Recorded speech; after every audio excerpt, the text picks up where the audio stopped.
Time now for the morning rush. First Lady Jill Biden is going to be making a stop in Albuquerque today. Dr. Biden will meet with Governor Michelle Lujan Grisham this afternoon before visiting the First Choice Community Healthcare Facility in Albuquerque South Valley. She will then fly to Window Rock, Arizona to meet with the First Lady of the Navajo Nation to discuss one of the hardest hit areas during the pandemic. Candidates running for the empty Congressional District 1 seat are speaking out about their plans to ensure diversity. The New Mexico Black Voters Collaborative held a virtual forum last night.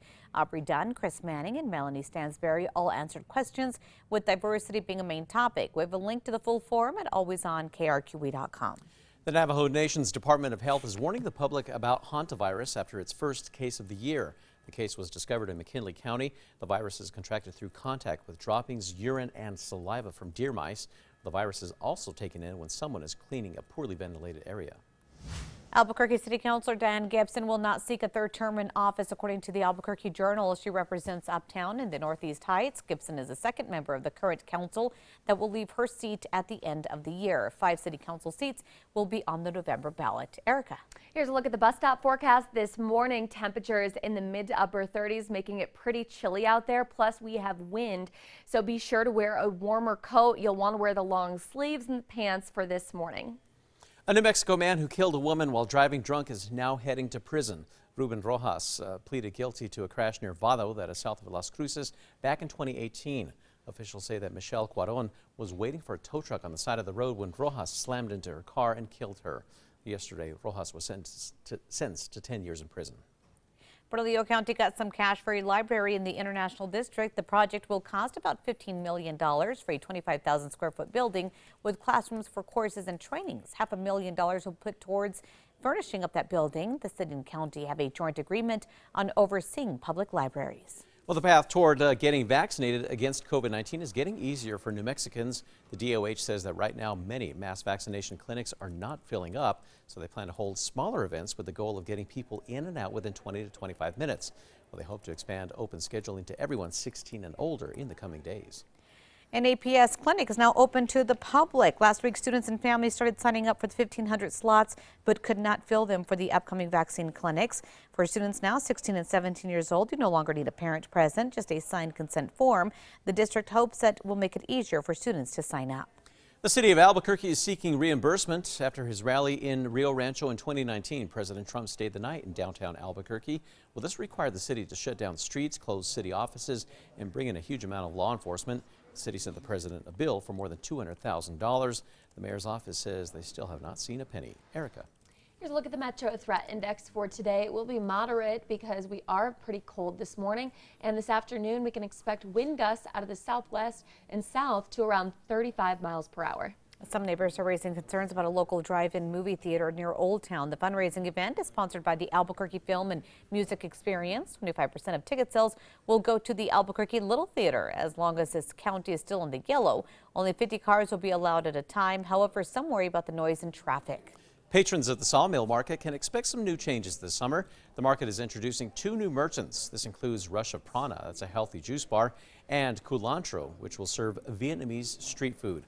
The market is also expanding its outdoor space. They'll also be able to hold outdoor private events. City officials say they're looking to launch a second ECHO program to connect areas for public safety. The city has been using the ECHO program to increase its community policing efforts. It's bringing together law enforcement, first responders, businesses, and the community to help identify issues. Mayor Tim Keller says they're now looking to launch one in Nob Hill. Well, some New Mexicans are not happy with the recent promo from the tourism department. The video features quotes from Georgia O'Keeffe. Well, since the release of the promo, the Georgia O'Keeffe Museum said that they do not support the use of the possessive quotes made by O'Keeffe describing New Mexico. The Three Sisters Collective describes the video as a, quote, romantic settler voyeurism. The famous Trinity site will soon see its first visitors in more than a year. The site is normally open in April and October, but it's still closed due to the pandemic. The tour is dependent on public health restrictions, but reservations for the October 2nd tour are now available. Erica. And let's get a look at the morning drive. Here's a look at the maps. No accidents or slowdowns. The maps are all green. And here's a look at Tracker going west on I-40 at Carlisle. Traffic looking at light volumes, and things are moving right along.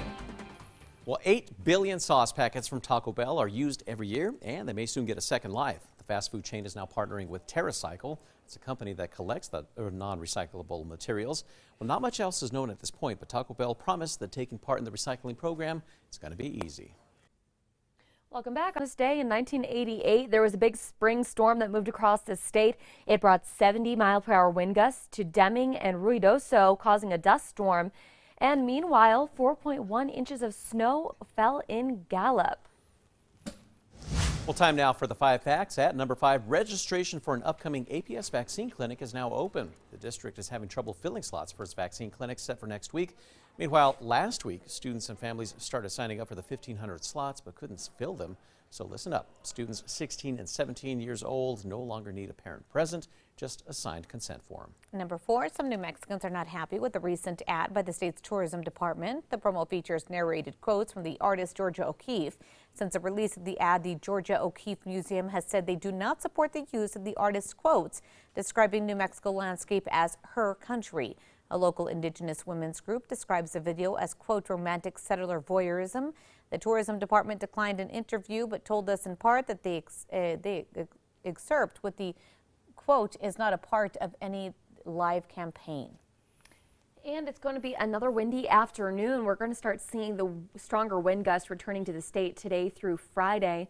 We will see that East Canyon wind staying gusty through the morning commute and then letting up by midday, only to lead to stronger winds during the mid to late afternoon and evening hours, when we will see gusts up to 35 miles per hour.